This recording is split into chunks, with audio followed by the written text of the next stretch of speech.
Hello and welcome to the next lesson, class 11th, and I hope that you all are able to follow the previous videos. Now today we are going to talk about poverty in India. Now we all know that poverty is a big problem, and not just a problem, but it is considered to be the biggest challenge.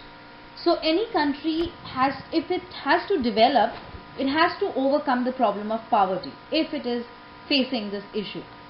Alright. Also, I just want you to know that there are two main things. One is the human poverty, which means the denial of opportunity for living a tolerable life. And another thing is the income poverty, that refers to the lack of basic necessities of material well-being.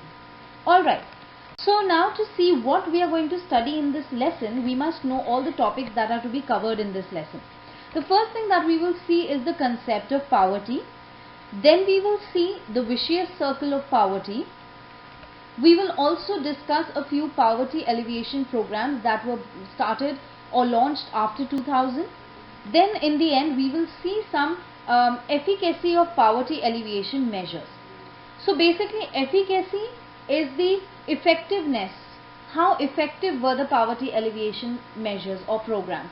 So these are the four things that we are going to look into in this video. Alright, so let's get started.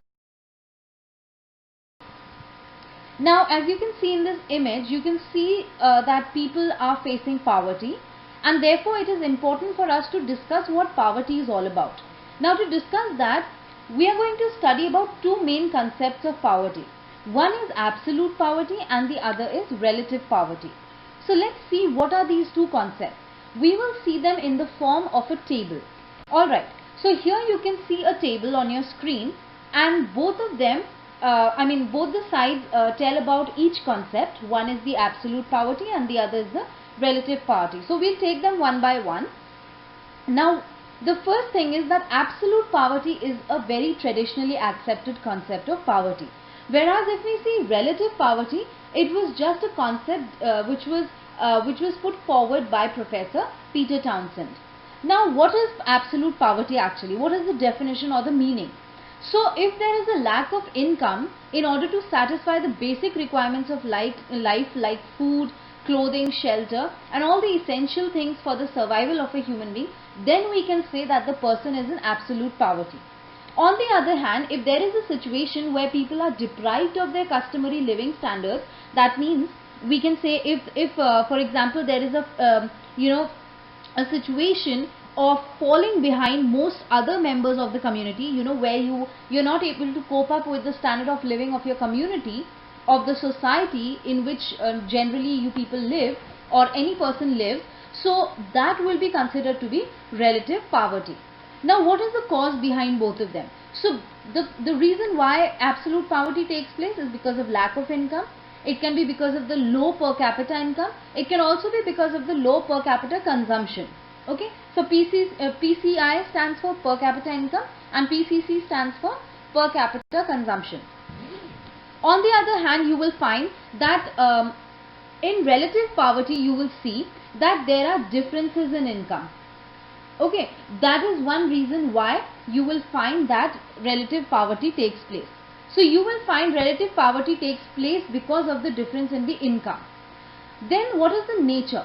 So absolute poverty is not universally found. We cannot say that it completely exists in the world or in the country. It may exist, it may not exist. But on the other hand, if we see relative poverty, this is something which is universal in nature. You will find it in most of the countries. It exists in all the countries. Certain percentage of people will be in the category of relative poverty, where the situation by the people is faced where they are not able to live up to the standard of living of the society. Okay, now how we can reduce absolute poverty? By increasing the income, by controlling the population and by increasing employment. On the other hand, we can reduce relative poverty by reduction in the gap between the rich and the poor, or more equal distribution of income can be done. These are the things that can reduce it. Plus if we see with regard to the poverty line, absolutely poor people live below the poverty line. That's like a straight thing. Below poverty line, they are the one, there's a certain line of poverty, they live below that. So they are not even on the line, they are not even above. But in relative poverty, there are chances that people may be living even above poverty line, of course below poverty line, and they may live exactly on the poverty line. So it depends, person to person. Now, if there is too much absolute poverty, when we can say more than 50% of the population is poor, that can result into mass poverty. That means maximum number of people are poor.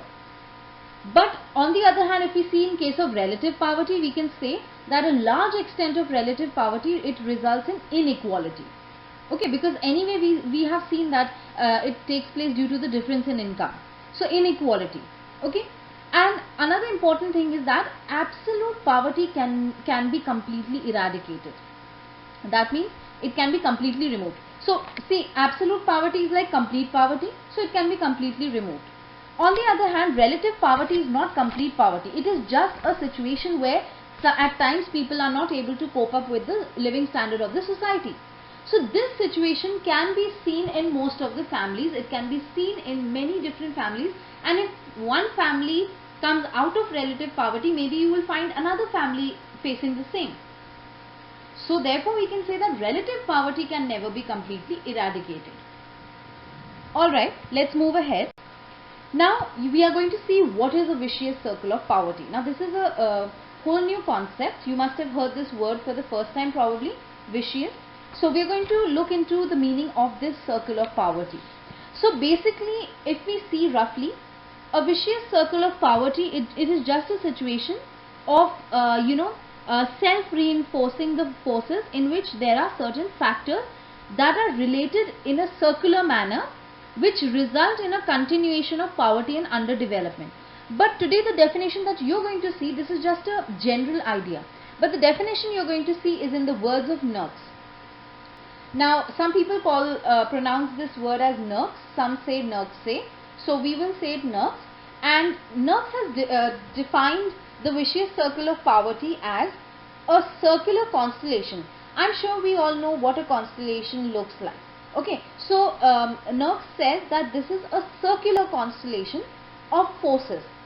Now these are those kinds of forces that react on one another. Okay, they tend to act and react upon one another, and they react in such a way so as to keep a country poor, or we can say so as to keep a poor country in the state of poverty. So that means a country is not able to come out of poverty. It is that situation, and that is the vicious circle of poverty. In very, very simple terms, I can tell you what it looks like. You start at a point, you go round and round, and then you get back to the same old point. That is like a vicious circle of poverty. So in that way, because you're ending back, you're landing in the same point, you are not able to come out of it. You're not able to take a new direction. Where you started, you move in a circular direction, and then you come back to the same old place. That is something what a vicious circle of poverty looks like. And now we're going to see the three different main sides of vicious circle of poverty. Now the first vicious circle of poverty that you're going to see is from the supply point of view. Now this is a circle which is starting from underdevelopment and is again coming back to underdevelopment. You can see the arrows coming back to underdevelopment. Begins at underdevelopment, ends back at underdevelopment. So you can see, because the country is underdeveloped, you will find that anyway there is low productivity. Now if the productivity is low, it automatically means what? The income will also be low. When the productivity is low and the sales are not taking place at a higher rate, income will be low. Now the people earning that low income will not be able to save. Therefore their savings will be low. And now generally what happens, how do people do investment? They try to save for a longer period of time, and then they use that saving in the form of investment. They try to invest that money. Now when the savings itself are low, then automatically investment cannot be at a higher pace. It has to be low. So the investment is also low. That ultimately leads to a capital deficiency. And this capital deficiency comes back to the same old point of underdevelopment. That means the country is again, due to all these factors, they are all depending on each other. It comes right back as underdevelopment. This is the supply side of the vicious circle of poverty. How we are saying from the supply side? Because we are talking about the low productivity, leading to lower income, leading to low savings, further leading to low investment, leading to capital deficiency, and then underdevelopment. Okay, now we move on to the next, that is the demand side of it. Now see, from the point of view of supply, we saw that a supplier due to low productivity is not able to supply and is not able to earn good income. Same thing happens with the customers now from the demand point of view. Now country is underdeveloped, you come down to a lower productivity, so because of low productivity and low income, the demand automatically is low. If the productivity of goods is not high, if the income of the people is not high, then people won't be able to buy anything. Okay, if my income is low, I'm not earning a good amount of money, I might not be able to demand for a lot of things. I might be deprived from demanding. So therefore it leads to low demand. And when it leads to low demand, it further of course leads to lower investment. That is pretty same, just like the previous circle. And then that means less capital. Less investment means less capital.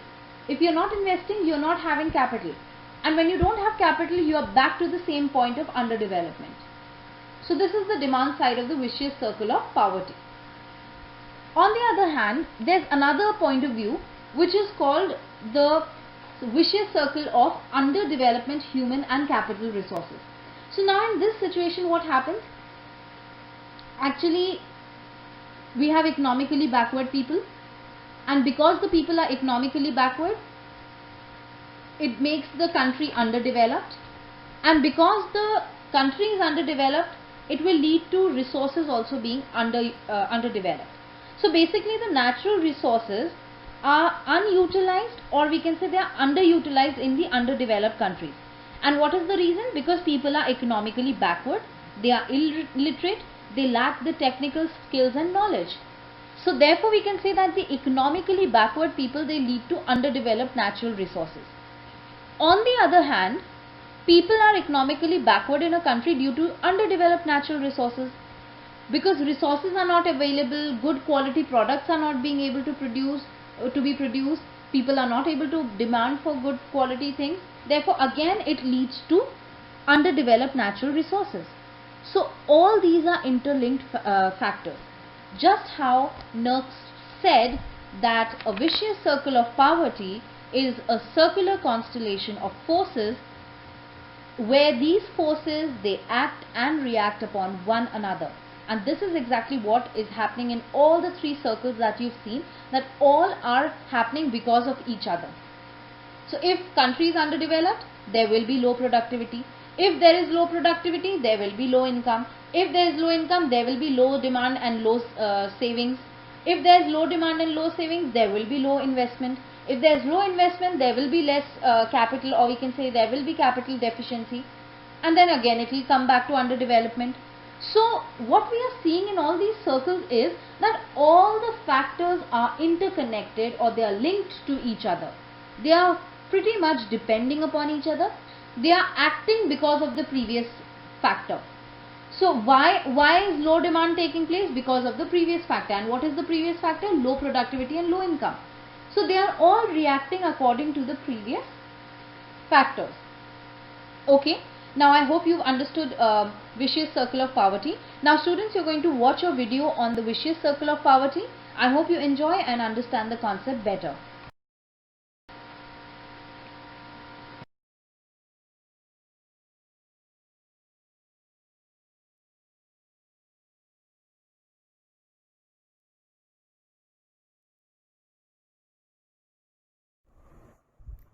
Hello friends, welcome to SSD educational classes, and I am your friend Kashish Mehra.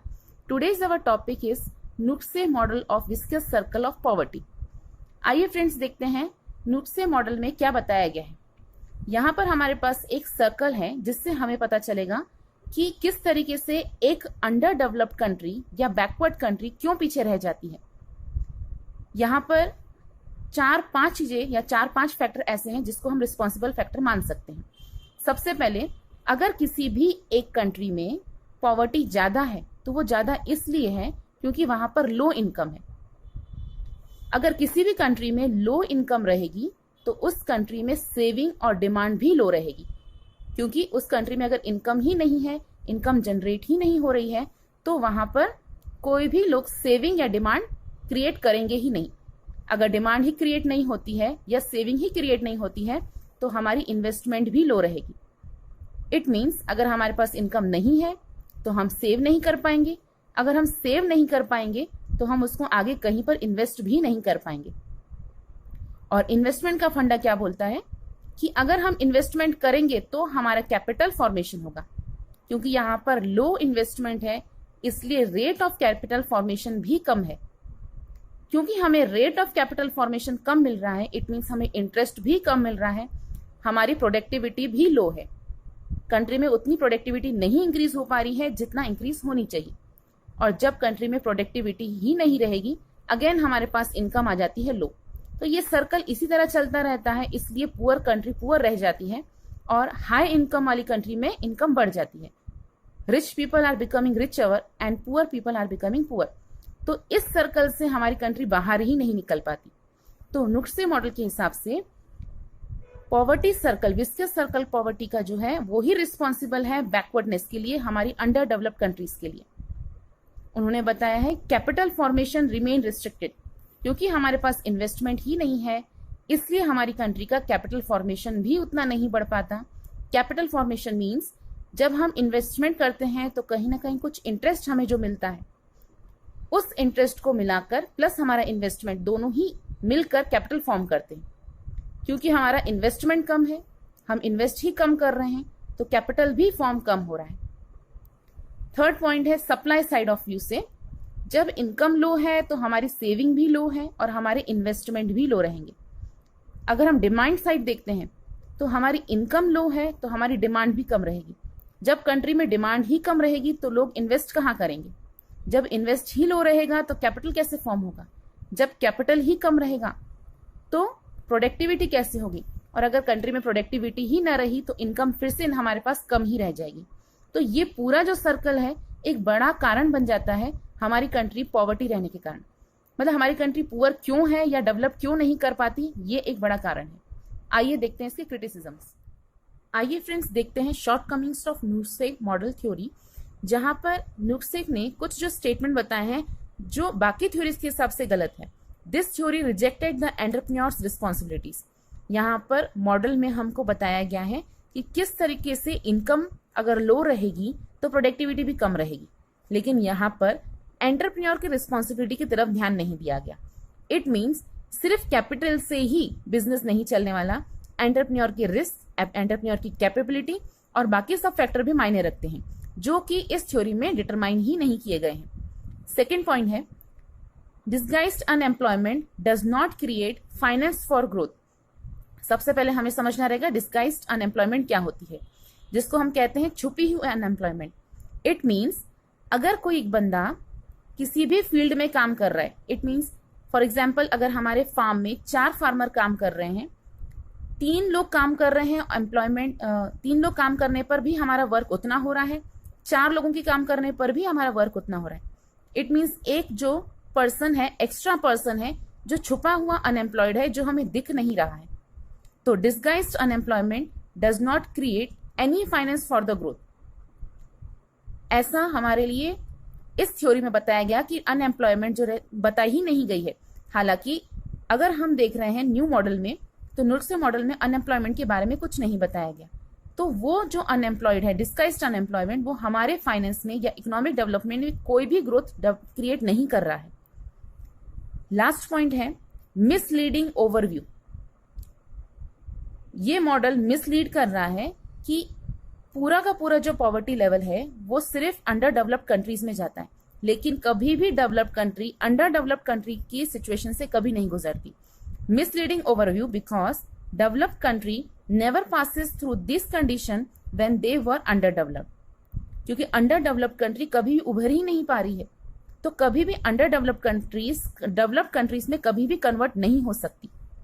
ये थे हमारे कुछ shortcomings और criticisms of Nurkse model theory of विस्कस circle of poverty. Hope है friends आपको हमारा video समझ में आया होगा और हमारा वीडियो पसंद आया होगा। अगर आपको हमारा वीडियो पसंद आया है तो प्लीज इसे लाइक कीजिए, सब्सक्राइब कीजिए और शेयर कीजिए। Thank you friends.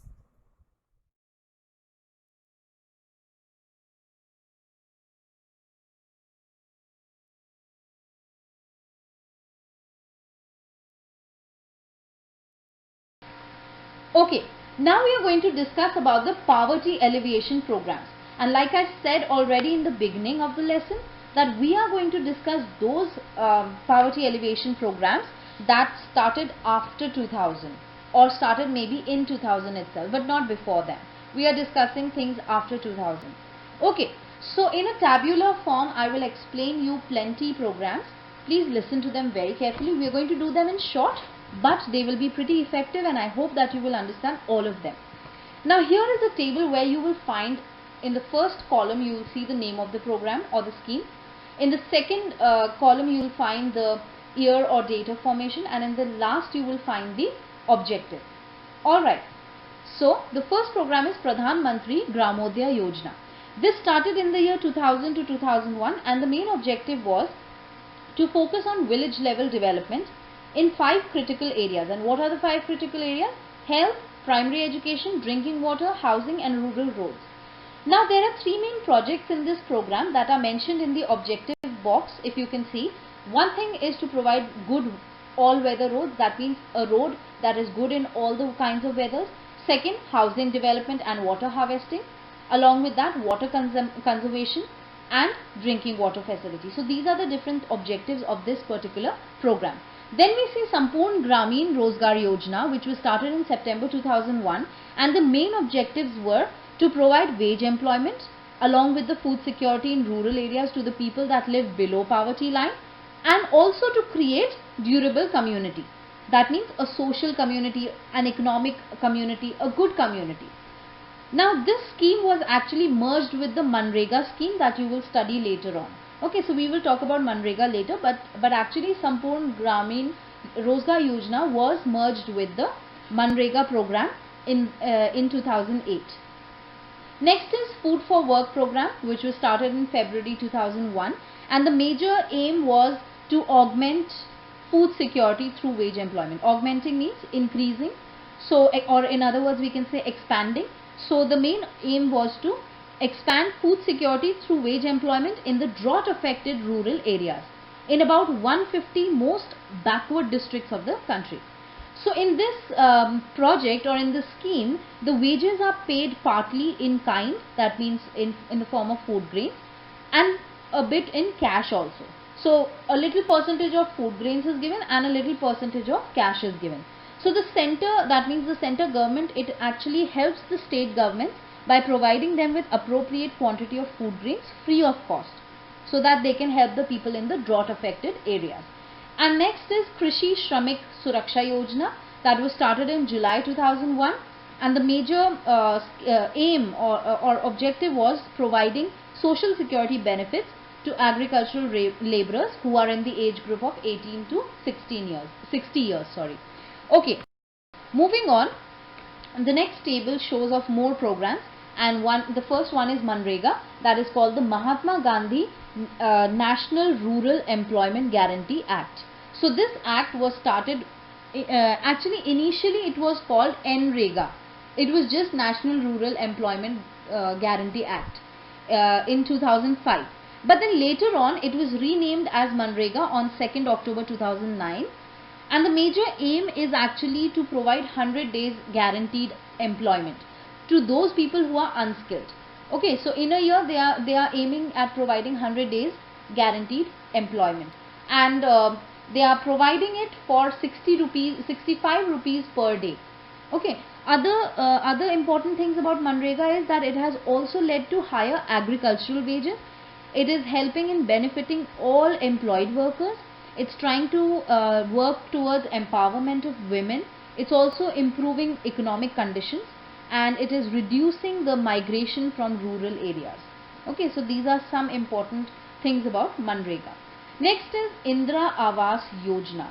So basically for this particular program, the year of starting is not really mentioned. It's not really clear. That is why I have written not known, but the objective is pretty clear.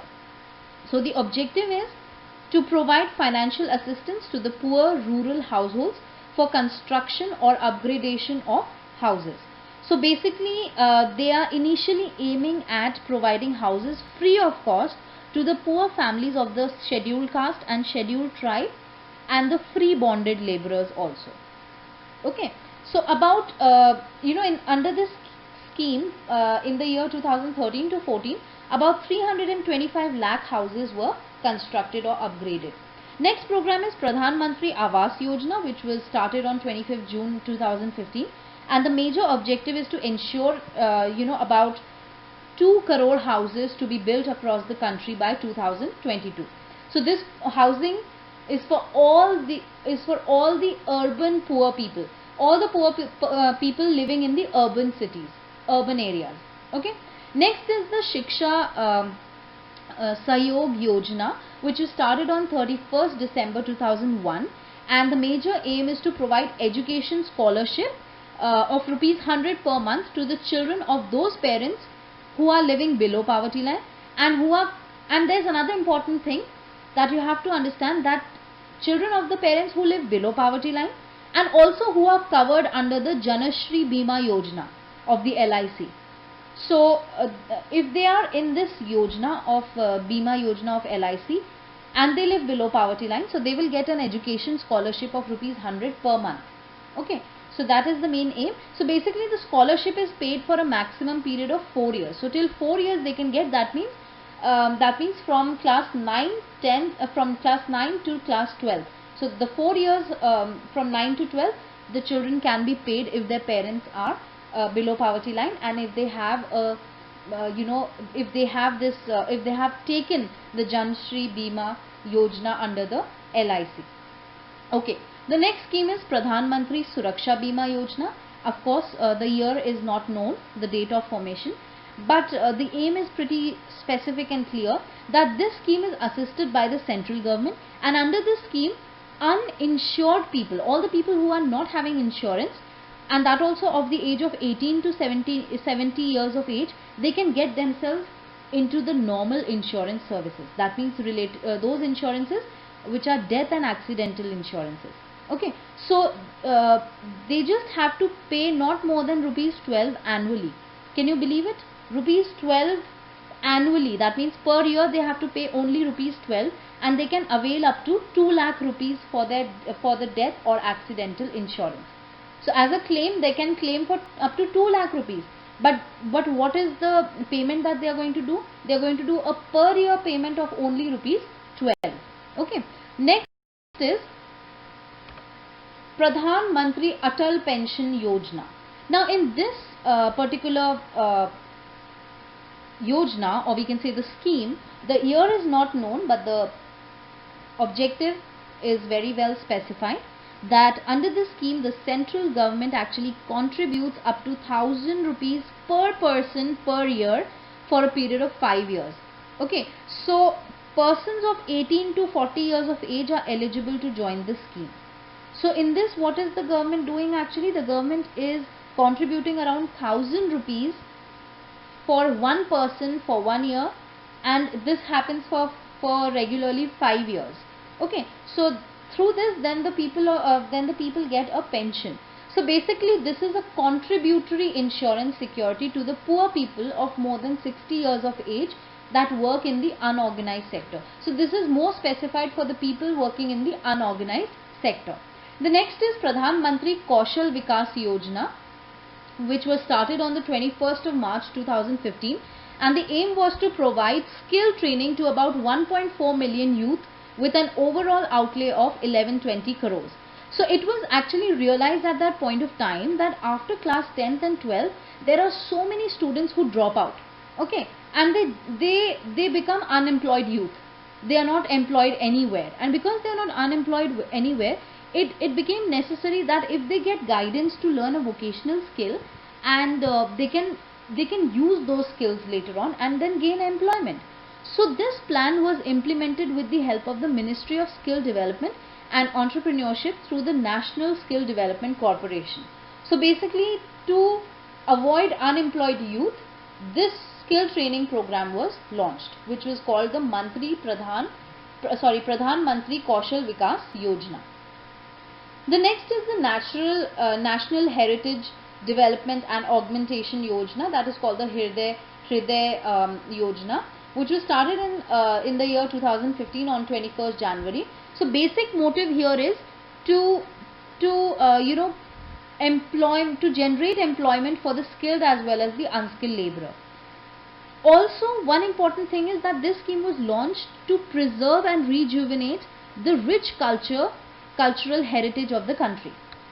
So, along with protecting the culture of the country, the heritage of the country, it also aimed at employing people for the skilled as well as unskilled. So, even if people are skilled or unskilled, it doesn't matter, but the motive is to provide employment generation for the purpose of cultural, security of the cultural heritage of the country.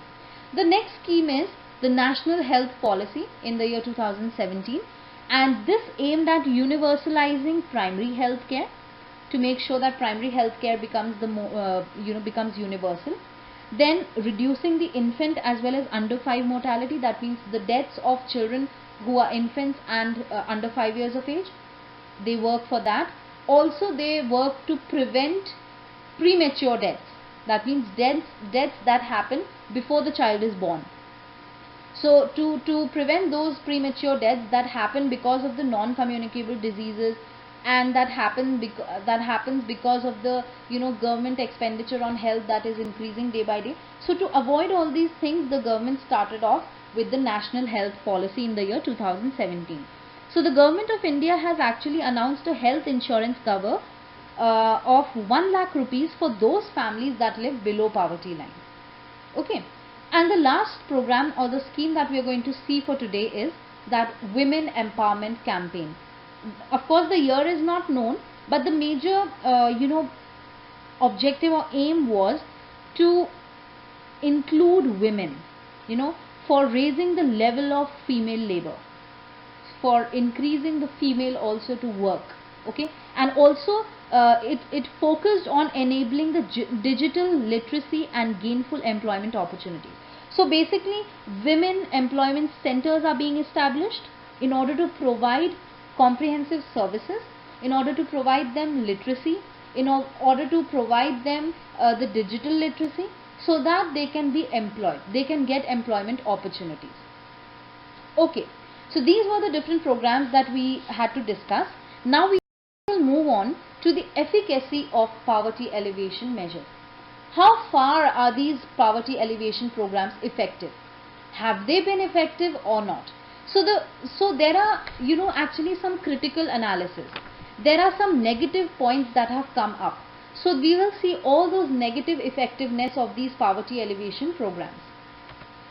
The first is the unsatisfactory administration. The problem is that the staff is very inefficient. No follow-up action is taking, and also these monitoring machinery is lacking. There is no proper machinery facility. The procedures are very complex. These are all the issues faced in the administrative department. Next is unsatisfactory performance of supporting institutions. So what are the supporting institutions? Like the credit facility, the marketing facility. These facilities are not satisfactory at all. The next is leakages. Now, because of high corruption and inefficient management, there is leakage found. Now, many times actually what happens, the definition for poor people has been very unscientific and vague. Okay, so what happens is, because of this, it results in a large number of the non-poor people also taking advantage of these facilities. So see, these programs are done for whom? They are done for the actually poor people, right? But there are times that because of corruption and inefficient management, there are times when people, those who are very well to do, are also taking benefits from these schemes. But they should not be doing that, because they are not poor, they are not in the poverty category. Okay, but this is the kind of leakage that is taking place. Another thing is neglect of remote areas. Now, what we are seeing is that the poor households in the remote areas, very interior villages and all, are being neglected. So generally, this is happening in the urban poor people. This is happening among the urban poor. But in the interior villages and places of the country, these schemes are not having access. They are being ignored over there. Okay. Then the next negative or the critical efficacy is defective strategy. The problem here is there are three important things.